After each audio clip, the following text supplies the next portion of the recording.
আজকে নারায়ণগঞ্জকে শান্ত, নারায়ণগঞ্জকে অশান্ত করবেন না। আমি আমার বক্তব্য দীর্ঘায়িত না করে, এখানে অনেক বক্তা রয়েছেন, ওনারা বক্তব্য রাখবেন।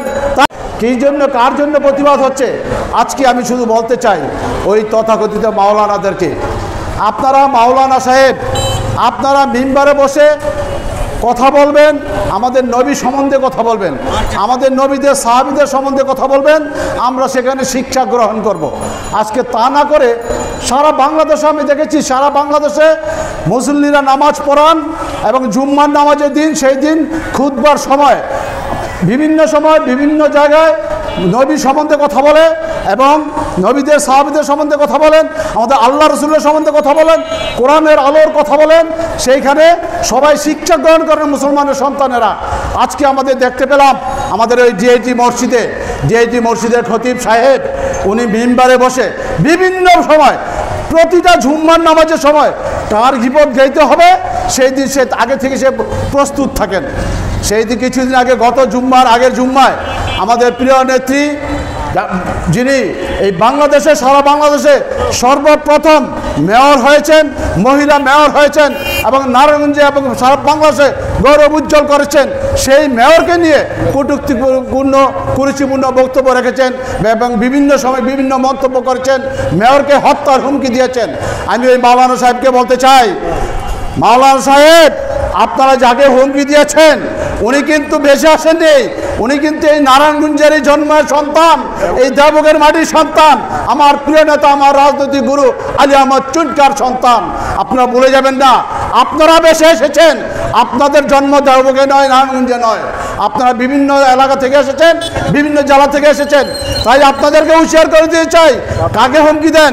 এই মেয়র ডক্টর সেলিনাথ আইভী সেই দিন যদি রাস্তা গরম করতে চাইতেন তাহলে অবশ্যই লাখো লাখো জনতা নিয়ে গরম করতে পারতেন, এই নারায়ণগঞ্জ শান্ত নারায়ণগঞ্জকে অশান্ত করতে পারতেন। কিন্তু ধৈর্যশীল মেয়র ডক্টর সেলিনাথ আইভী ধৈর্যশীলতার সহিত এই সবাইকে বলেছেন, কাউকে নেতা কর্মীদেরকে, আমাদেরকেও বলেছেন আপনারা উত্তপ্ত করবেন না, উত্তপ্ত হবেন না, আমাকে বলেছে বলুক, আর যার বিচার আল্লাহ করবেন।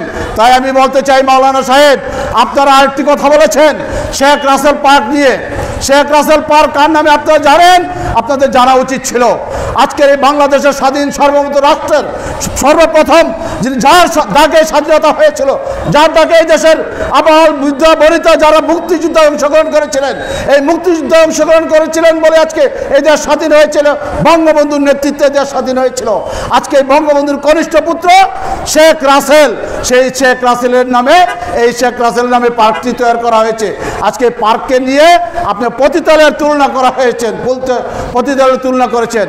আমি বলতে চাই, আমরা নারায়ণগঞ্জের সন্তান, আমাদের জন্ম হয়েছে এই দেওবগের বাড়িতে। নারায়ণগঞ্জে একটি পতিতালয় ছিল, আমরা জানতাম, আমরা জেনেছি, কখনো দেখি নাই, কখনো দেখার স্বাদও জাগে নাই। আমরা কখনো এই নারায়ণগঞ্জের সন্তানরা কখনো পতিতালয়ে যায়নি।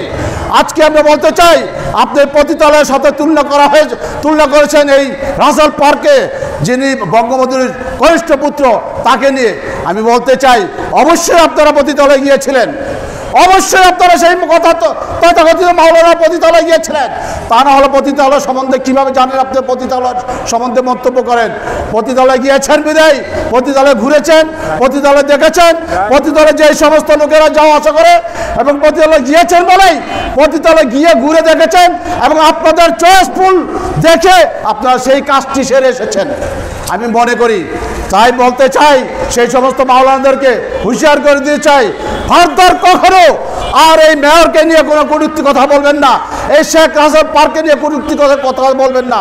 এই শেখ রাসেল পার্ক হয়েছিল, এখানে কিন্তু একটা জরাজীর্ণ বস্তি ছিলেন, এই বস্তিতে মাদক বিক্রি হতো, এই বস্তিতে মাদকের নেশা আখড়া ছিল। সেই মেয়র ডক্টর সেলিনাথ একটি সুন্দর একটি কাজ করেছেন। সারা নারায়ণগঞ্জে এমন কোনো পার্ক নেই, এমন এইখানে একটি সুন্দর একটি পার্ক তৈরি করেছেন। আমরা শুধু নারায়ণগঞ্জবাসী এই পার্কে যাইনি, সারা বাংলাদেশ থেকে আমি দেখেছি, শুনেছি এই পার্কের বিভিন্ন সময় তাদের ছেলে মেয়েদের নিয়ে এই পার্কে ঘোরাঘুরি করতে আসে, একটু আনন্দ বিনোদন করতে আসে। গাছপালা রয়েছেন, এখানে কোকিলের সুর আছে, তাই দেখতে আসেন, এখানে ঘুরে ফেরা করে সুন্দর আনন্দ পান, সেই জন্য আসেন। আজকে এই পার্ককে নিয়ে কোনো মন্তব্য করবেন না। এই পার্ক সুন্দর, যেখানে জরাজীর্ণ অবস্থা পড়েছিলেন বস্তি, তখন আপনারা কেন বস্তি তোলার চেষ্টা করেন নাই? ওই বস্তিতে নেশা বিক্রি করতেন, নিশ্চয়ই বস্তির নেশার টাকা আপনারা ভাগ পেতেন। আপনার এই শিষ্য ওই হেফাজতের মহানগরের সাধারণ সম্পাদক ওই তথাকথিত ফেরদৌস, যার জন্ম হয়নি, আমি যখন ছাত্র রাজনীতি করি তার জন্ম হয়নি, আজকে তিনি বড় বড় কথা বলেন। আরে আমাদেরকে নিয়ে কথা বলেন, জবাব আমরাই দিতে পারবো।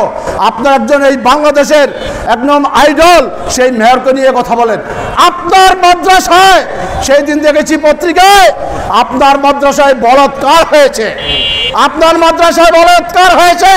মাওলানা আব্দুল সাহেবকে বলতে চাই, মাওলানা আব্দুল সাহেব আপনি কোথায় ছিলেন তখন? আপনার চোখ দুটি কি অন্ধ ছিল? সেদিন পত্রিকায় উঠেছে, আপনি তো কোনো প্রতিবাদ করেননি, আপনি তো বলেননি আপনার ওই মাওলানা ফেরদৌসকে ডেকে, এই তোমার মাদ্রাসাগুলি কি হচ্ছে। আজকে তা আপনাদের মাওলানা, আপনাদের মসজিদ মাদ্রাসায় অসমাপ্ত কাজ হবে, কুকর্ম হবে, সেটা ডেকে রাখবেন, সেটা হতে যাবে না। সারা বাংলাদেশের মানুষ জেনে গেছে। প্রিয় নেত্রী জননেত্রী শেখ হাসিনার কাছে নালিশ করা হবে।